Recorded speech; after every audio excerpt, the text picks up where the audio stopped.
आप सभी लोगों का स्वागत है आपके अपने चैनल सपने माँ बापू के।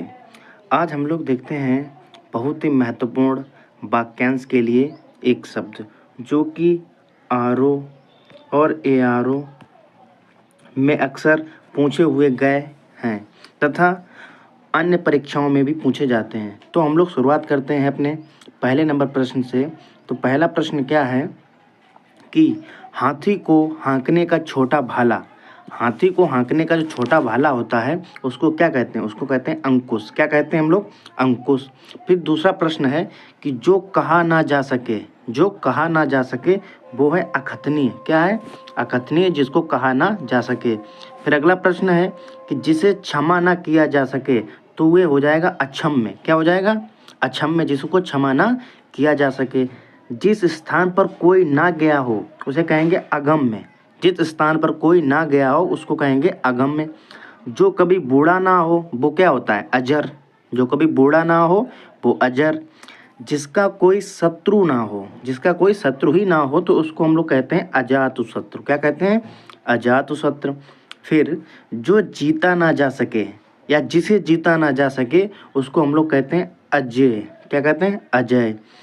फिर अगला प्रश्न है जो दिखाई ना पड़े, जो दिखाई ना पड़े उसको कहते हैं अदृश्य। क्या कहते हैं? अदृश्य, जो दिखाई ना पड़े। फिर अगला प्रश्न है जिसके समान कोई ना हो, जिसके समान कोई दूसरा ना हो तो उसको हम लोग क्या कहेंगे? कहेंगे उसको अद्वितीय। क्या कहेंगे? अद्वितीय। फिर अगला प्रश्न है कि हृदय की बातों को जानने वाला, हृदय की बातों को जानने वाला वह कहलाता है अंतर्यामी। क्या कहलाता है? अंतर्यामी। अगला प्रश्न है पृथ्वी, ग्रहों और तारों आदि का स्थान क्या कहलाता है? यह कहलाता है अंतरिक्ष। क्या कहलाता है? अंतरिक्ष। फिर दोपहर के बाद का समय, जो दोपहर के बाद का समय होता है इसको हम लोग कहते हैं अपराह्न। जैसे हम लोग इंग्लिश में देखते हैं एएम। क्या देखते हैं हम लोग? एएम और पीएम। एएम, एएम कब होता है? ये होता है 12 बजे से पहले का समय, सुबह एएम। उसके बाद का समय हम लोग क्या कहेंगे? उसके बाद के समय कहेंगे पीएम। ये होता है 12 बजे के बाद के समय को हम लोग पीएम बोलते हैं। तो इसमें पूछ रहा है कि दोपहर के बाद के समय को क्या कहते हैं? अपराह्न, मतलब कि पीएम। क्या कहते हैं? पीएम, अपराह्न। अगला प्रश्न है कि जो सामान्य नियम के विरुद्ध हो, जो सामान्य नियम के विरुद्ध हो उसको हम लोग कहते हैं अपवाद। क्या कहते हैं? अपवाद। फिर अगला प्रश्न बच्चों, अगला प्रश्न है कि जिस पर मुकदमा चल रहा हो या अपराध करने का आरोप हो या अभियोग लगाया गया हो उसको हम लोग कहेंगे अभियुक्त। क्या कहेंगे? अभियुक्त। अब हम लोग देखते हैं अगले प्रश्न, नेक्स्ट। हाँ, तो बच्चों नेक्स्ट क्या है कि जो पहले कभी ना हुआ हो, जो पहले कभी ना हुआ हो उसको हम लोग कहते हैं अभूतपूर्व। क्या कहेंगे? अभूतपूर्व। अगला है फेंक कर चलाया जाने वाला हथियार, जो फेंक कर चलाए जाते हैं हथियार उनको कहते हैं अस्त्र। क्या कहेंगे? अस्त्र। फिर जिसकी गिनती ना हो सके, जिसकी गिनती ना हो सके उसको कहेंगे अगणित या अगणनीय। अब हम लोग देखते हैं अस्त्र और शस्त्र में अंतर। जो अस्त्र होता है इसमें लिखा है जो फेंक कर चलाया जाता है उसको अस्त्र कहते हैं, और जो सशरीर चलाया जाता है मतलब शरीर के साथ चलाया जाता है, जो सशरीर होता है उसको हम लोग कहेंगे शस्त्र। शस्त्र जो होता है इस शरीर में पकड़ कर चलाएगा, मतलब शरीर के किसी अंग द्वारा पकड़ कर चलाया जाता है, इसको हम लोग कहेंगे शस्त्र। तो अस्त्र चलाते थे देवता लोग। क्या चलाते थे? देवता लोग। जैसे हम लोग बंदूक चलाते हैं, बंदूक क्या है बताओ? बंदूक एक शस्त्र है। क्या है? शस्त्र है बंदूक। और अस्त्र क्या होता है? जैसे इंद्रदेव का वो वज्र, उसको हम लोग कहेंगे अस्त्र। अब हम लोग देखते हैं नेक्स्ट प्रश्न। प्रश्न है कि जो पहले पढ़ा हुआ ना हो, जो पहले पढ़ा हुआ ना हो उसको कहेंगे अपठित। क्या कहेंगे? अपठित। फिर अगला प्रश्न, जिसके आने की तिथि निश्चित ना हो, जिसके आने की कोई तिथि निश्चित ना हो उसको हम लोग कहेंगे अतिथि। क्या कहेंगे? अतिथि। कमर के नीचे पहने जाने वाला वस्त्र, जो कमर के नीचे वस्त्र पहना जाता है उसको हम लोग क्या कहते हैं? अधो वस्त्र। क्या कहेंगे? अधो वस्त्र। कमर के नीचे पहने जाने वाले वस्त्र को कहा जाता है अधो वस्त्र। अगला प्रश्न है जिसके बारे में कोई निश्चय ना हो वह हो जाएगा अनिश्चय। क्या हो जाएगा? अनिश्चय। फिर जिसका भाषा द्वारा वर्णन संभव असंभव हो, मतलब कि ऐसा कौन सा भाषा मतलब शब्द या कुछ भी हो सकता है कि जिसका भाषा द्वारा वर्णन असंभव हो, तो उसको हम लोग कहते हैं अनिर्वचनीय। क्या कहेंगे? अनिर्वचनीय। अगला प्रश्न है कि अत्यधिक बढ़ा चढ़ाकर कही गई बात, जो कोई बात है उसको अत्यधिक बढ़ा चढ़ा के कहा गया है तो वो क्या हो जाता है? अतिशयोक्ति। क्या हो जाता है? अतिशयोक्ति। फिर सबसे आगे रहने वाला अग्रणी, ये तो बहुत सरल है, सबसे आगे रहने वाला अग्रणी। फिर जो पहले जन्मा हो, जो पहले जन्मा हो उसको अग्रज कहते हैं, मतलब कि और ये भी होता है बड़ा भाई को क्या कहते हैं? अग्रज। बड़े भाई को क्या कहते हैं? अग्रज। और जिसका जन्म बाद में हो उसको कहते हैं अनुज। अनुज मतलब कि छोटा भाई। फिर अगला प्रश्न, जो इंद्रियों द्वारा ना जाना जा सके, जो इंद्रियों द्वारा ना जाना जा सके उसको कहते हैं अगोचर। क्या कहेंगे? अगोचर। जिसका पता ना हो वो क्या कहलाता है? अज्ञात। जिसका पता ना हो वो कहलाएगा अज्ञात। फिर अगला प्रश्न कि आने वाला, आगे आने वाला आगामी। फिर अंडे से जन्म लेने वाला अंडज कहलाता है। जो छूने योग्य ना हो अछूत। क्या हो जाएगा? जो छूने योग्य ना हो उसको हम लोग कहेंगे अछूत। जो छूने योग्य ना हो अछूत कहेंगे। फिर अगला प्रश्न है कि जो छुआ ना गया हो, जो छुआ ना गया हो उसको हम लोग कहेंगे अछूता। जो छुआ ना गया हो उसको हम लोग कहेंगे अछूता। फिर अगला प्रश्न है, जो अपने स्थान या स्थिति से अलग ना हो सके, जो अपने स्थान व स्थिति से अलग ना हो सके उसको कहेंगे अच्युत। क्या कहेंगे? अच्युत। जो अपनी बात से टले नहीं, मतलब कि जो अपनी बात पर अडिग रहे उसको हम लोग क्या कहेंगे? अटल। क्या कहेंगे? अटल। फिर जिस पुस्तक में 8 अध्याय हों उसको हम लोग क्या कहते हैं? अष्टाध्यायी। क्या कहेंगे? अष्टाध्यायी। अष्टाध्यायी एक पुस्तक भी है, बताओ उस किसकी पुस्तक है? जो अष्टाध्यायी एक पुस्तक है वो किसकी पुस्तक है? अष्टाध्यायी पुस्तक है बच्चों पाणिनि की। किसकी है? पाणिनि की। अष्टाध्यायी पुस्तक पाणिनि की है। अगला प्रश्न, ये प्रश्न आरोह में आया था कि आवश्यकता से अधिक बरसात, आवश्यकता से अधिक बरसात को हम लोग कहते हैं अतिवृष्टि। क्या कहेंगे? अतिवृष्टि। फिर अगला प्रश्न है, बरसात बिल्कुल ना होना इसको कहेंगे अनावृष्टि। मतलब कि बरसात बिल्कुल ना हो अनावृष्टि, और बरसात अधिक हो तो अतिवृष्टि, और बहुत कम बरसात हो इसको कहेंगे अल्पवृष्टि। बहुत कम बरसात हो इसको कहेंगे अल्पवृष्टि। अगला प्रश्न है कि इंद्रियों की पहुंच से बाहर, इंद्रियों की पहुंच से बाहर ये कहलाता है ये अतीन्द्रिय या इंद्रियातीत। अतीन्द्रिय या इंद्रियातीत। अगला प्रश्न है, सीमा को अनुचित उल्लंघन ये कहलाएगा अतिक्रमण। क्या कहलाएगा? अतिक्रमण। और जो बीत गया हो उसको कहेंगे अतीत। जो बीत गया उसको कहेंगे अतीत। और जिसकी गहराई का पता ना लग सके ये कहलाएगा अथाह। जिसकी गहराई का पता ना लग सके इसको हम लोग कहेंगे अथाह। फिर अगला प्रश्न है, आगे का विचार न कर सकने वाला, आगे का विचार न कर सकने वाला अदूरदर्शी है। अदूरदर्शी है। जो दूर से मतलब कि आगे का विचार कर ले उसको हम लोग कहेंगे दूरदर्शी, और जो आगे का विचार ना कर सके उसको कहेंगे अदूरदर्शी। अगला प्रश्न है, जो आज तक से संबंध रखता है तो उसको कहेंगे अद्यतन। क्या कहेंगे? अद्यतन। फिर अगला प्रश्न, आदेश जो निश्चित अवधि तक लागू हो, आदेश जो निश्चित अवधि तक लागू हो उसको हम लोग कहेंगे अध्यादेश। क्या कहेंगे? अध्यादेश। अगला प्रश्न है कि जिस पर किसी ने अधिकार कर लिया उसको कहेंगे अधिकृत। क्या कहेंगे? अधिकृत। वह सूचना जो सरकार की ओर से जारी हो उसको हम लोग कहेंगे अधिसूचना। क्या कहेंगे? अधिसूचना। अगला प्रश्न है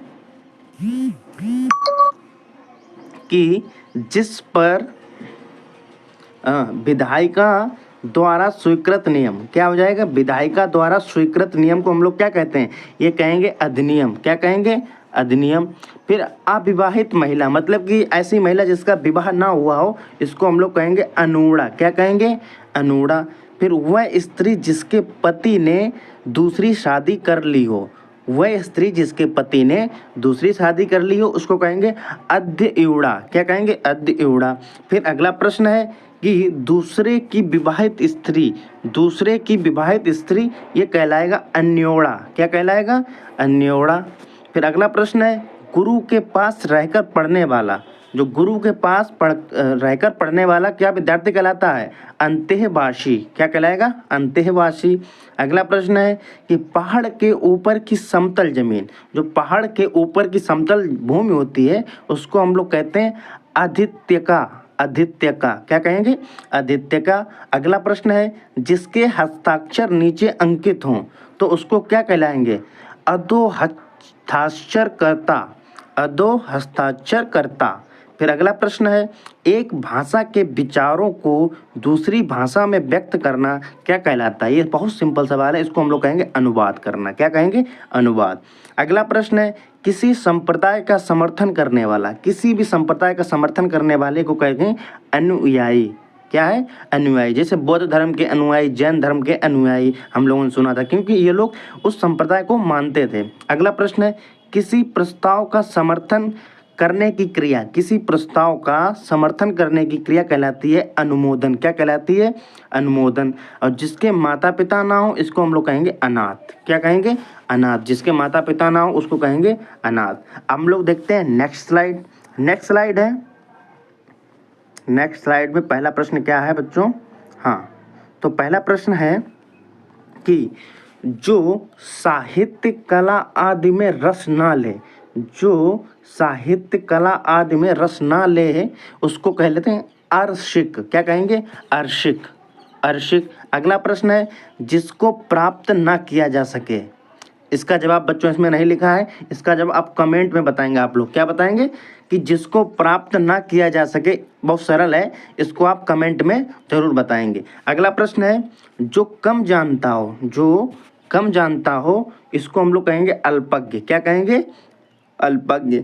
जो वध करने योग्य हो ना हो, जो वध करने मतलब कि जो मारने योग्य ना हो तो उसको कहेंगे अवध्य। क्या कहेंगे? अवध्य। फिर अगला प्रश्न है कि जो विधि या कानून के विरुद्ध हो, जो विधि या कानून के विरुद्ध हो उसको हम लोग कहेंगे अवैध। क्या कहेंगे? अवैध। अगला प्रश्न है जो भला बुरा ना समझता हो अथवा सोच समझकर काम ना करता हो तो उसको कहेंगे अविवेकीय। मतलब कि ये सोच समझ के काम नहीं करता है तो इसको हम लोग कहेंगे अविवेकीय। फिर अगला प्रश्न है जिसका विभाजन ना किया जा सके, जिसका विभाजन ना किया जा सके इसको हम लोग कहेंगे अभाज्य। क्या कहेंगे? अभाज्य। अगला प्रश्न है कि जिसका विभाजन ना किया जा सके ये क्या हो जाएगा? ये हो जाएगा अविभक्त। विभक्त भी होता है विभाजन और भाज्य भी विभाजन ही होता है। फिर अगला प्रश्न हम लोग देखते हैं कि जिस पर विचार ना किया जा सके तो हो जाएगा अविचारित। क्या हो जाएगा? अविचारित। फिर अगला प्रश्न है कि जो कार्य असंभव, जो कार्य अवश्य होने वाला हो, जो कार्य अवश्य होने वाला हो तो वह कहलाता है अवश्यभावी। अवश्यभावी। अगला प्रश्न है जिसको व्यवहार में लाया गया हो तो कहलाएगा अव्यवहारत। अव्यवहारत। फिर अगला प्रश्न है जो स्त्री सूर्य भी नहीं देख पाती उसको कह लेते हैं असूर्यपश्या। असूर्यपश्या। अब हम लोग अगला प्रश्न देखते हैं, काफ़ी कठिन है, वैकेंसी के लिए एक शब्द यही सवाल पूछे जाते हैं परीक्षाओं में। फिर अगला प्रश्न है कि ना हो सकने वाला कार्य क्या कहलाएगा? अशक्य। अशक्य। और जो शोक करने योग्य नहीं हो मतलब कि जो शोक ना करता उसको कहेंगे अशोक्य। क्या कहेंगे? अशोक्य। ये अशोक भी लिखा जाता है। फिर जो कहने सुनने देखने में लज्जापूर्ण घिनौना हो तो उसको क्या कहेंगे? अश्लील। क्या कहेंगे? अश्लील। अगला क्या है जिस रोग का इलाज ना हो सके तो उसको हम लोग कहेंगे लाइलाज या असाध्य रोग। जैसे पहले कहा जाता था कि कैंसर लाइलाज है या असाध्य रोग है जिसका कोई इलाज नहीं है। अगला प्रश्न है जिससे पार ना पाई जा सके इसको कहेंगे अपार। क्या कहेंगे? अपार। बूढ़ा सा दिखने वाला व्यक्ति क्या कहलाता है? अधेड़। बूढ़ा सा दिखने वाला व्यक्ति कहलाता है अधेड़। अगला प्रश्न हम लोग देखते हैं जिसका कोई मूल्य ना हो, जिसका कोई मूल्य ना हो तो इसको हम लोग कहेंगे अमूल्य। क्या कहेंगे? अमूल्य। फिर अगला प्रश्न है, नेक्स्ट प्रश्न बच्चों, कि जो मृत्यु के समीप हो, मतलब कि जिसकी मृत्यु करीब हो, तो उसको कहेंगे आसन्न मृत्यु। क्या कहेंगे? आसन्न मृत्यु। फिर नेक्स्ट प्रश्न है, जिसकी बात पर बार बार जोर देना, किसी की बात पर बार बार जोर देना क्या कहलाता है? आग्रह। क्या कहलाता है? आग्रह। वह स्त्री जिसका पति परदेश से लौटा हो, वह स्त्री जिसका पति परदेश से लौटा हो, तो ये कहलाता है आगत पतिका। क्या कहलाएगा? आगत पतिका। फिर नेक्स्ट प्रश्न है कि जिसकी भुजाएं घुटनों तक लंबी, जैसे कहा जाता है कि राम जी की जो हैं, भगवान राम जी की भुजाएं घुटनों तक लंबी थी, तो उनको क्या कहलाता है? अजान बाहु। क्या कहलाता है? अजान बाहु। नेक्स्ट प्रश्न है, मृत्यु पर्यंत, मृत्यु पर्यंत जो खाना ना खाए तो उसको हम लोग क्या कहते हैं? आमरण। जो मृत्यु पर्यंत तक भोजन ना करे तो उसको हम लोग कहते हैं आमरण। फिर अगला प्रश्न है, जो अपने ऊपर निर्भर हो, तो उसको हम लोग कहते हैं आत्मनिर्भर या स्वावलंबी। आत्मनिर्भर या स्वावलंबी। अगला प्रश्न है कि व्यर्थ का प्रदर्शन, तो व्यर्थ का प्रदर्शन कहलाता है आडंबर करना। क्या कहलाता है? आडंबर करना। फिर नेक्स्ट प्रश्न है, पूरे जीवन तक, पूरे जीवन तक कहने का मतलब आजीवन। क्या हो जाएगा? आजीवन। जिसकी अपनी हत्या स्वयं करना, जो व्यक्ति अपनी हत्या स्वयं कर लेता है उसको क्या कहलाता है? आत्महत्या कहलाती है। क्या कहलाती है?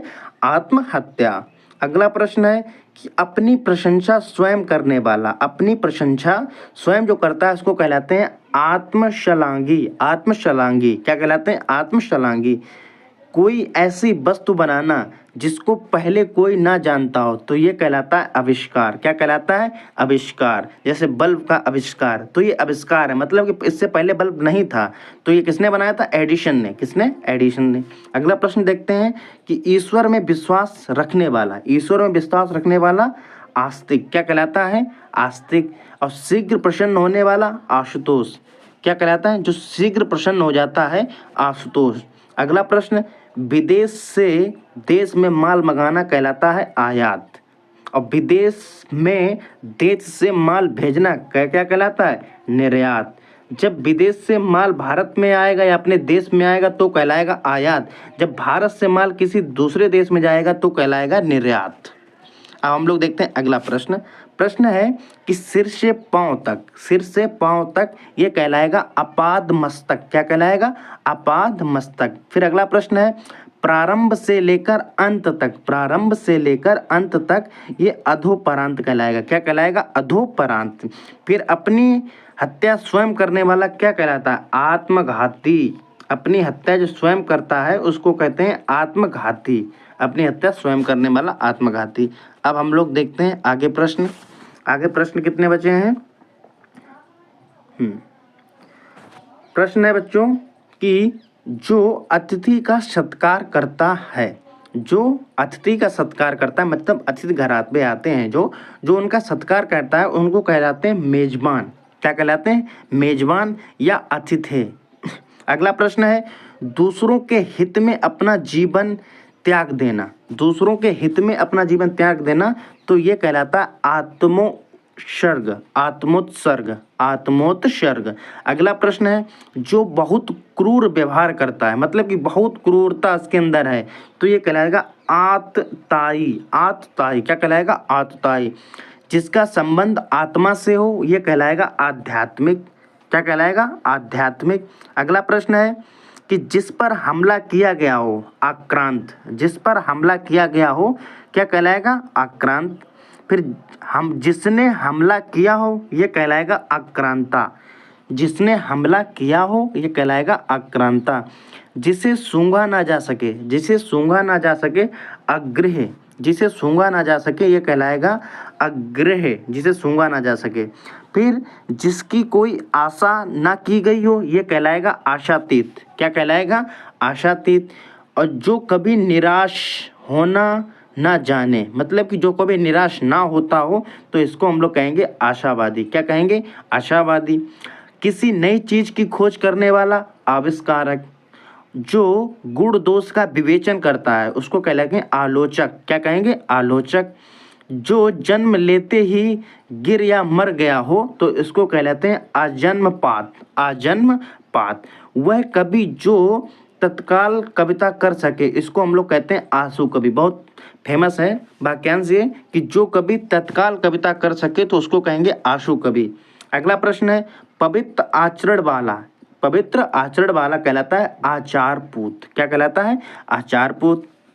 नेक्स्ट प्रश्न, लेखक द्वारा स्वयं की लिखी गई जीवनी कहलाती है आत्मकथा। क्या कहलाती है? आत्मकथा। वह चीज जिसकी चाह हो तो ये कहलाता है इच्छित। क्या कहलाता है? इच्छित। अगला प्रश्न है किन्हीं घटनाओं का कालक्रम से किया गया वर्णन ये कहलाता है इतिवृत्त। क्या कहलाता है? इतिवृत्त। इह लोक से संबंधित मतलब कि इस लोक से संबंधित तो ये कहलाएगा इह लौकिक। क्या कहलाएगा? इह लौकिक। जो इस लोक से संबंध रखता है इसको हम लोग क्या कहते हैं? इह लोक। फिर अगला प्रश्न है बच्चों, एक मिनट, हाँ बच्चों, कि जो इंद्र पर विजय प्राप्त कर चुका हो, जो इंद्र पर विजय प्राप्त कर चुका हो इसको कहेंगे इंद्रजीत। क्या कहेंगे?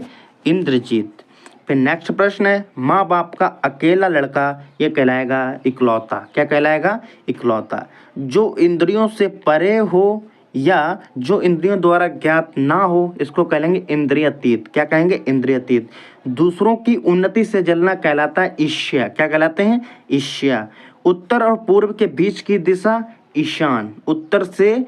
उत्तर और पूर्व के बीच मतलब कि ये हो गया उत्तर, ये हो गया पूर्व, जो इसके बीच की दिशा है इसको हम लोग कहते हैं ईशान कोण। क्या कहते हैं? ईशान।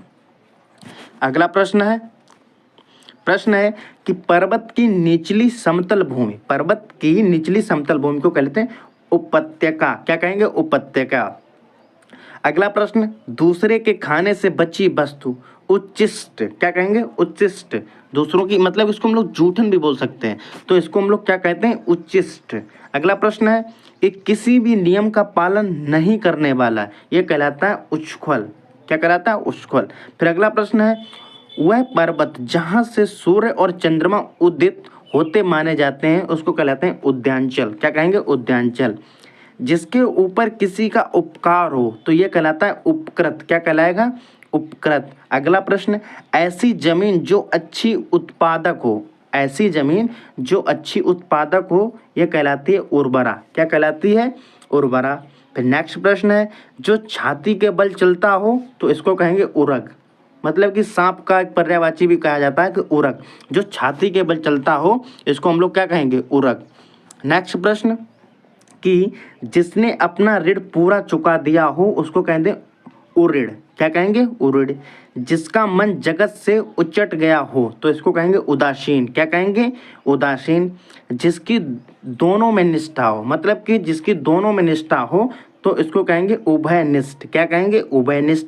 ऊपर की ओर जाने वाला ऊर्ध्वगामी। क्या कहेंगे? ऊर्ध्वगामी। ऊपर की ओर जाने वाला ऊर्ध्वगामी। अगला प्रश्न है कि नदी के निकलने का स्थान क्या कहलाता है? उद्गम। ये तो सरल है।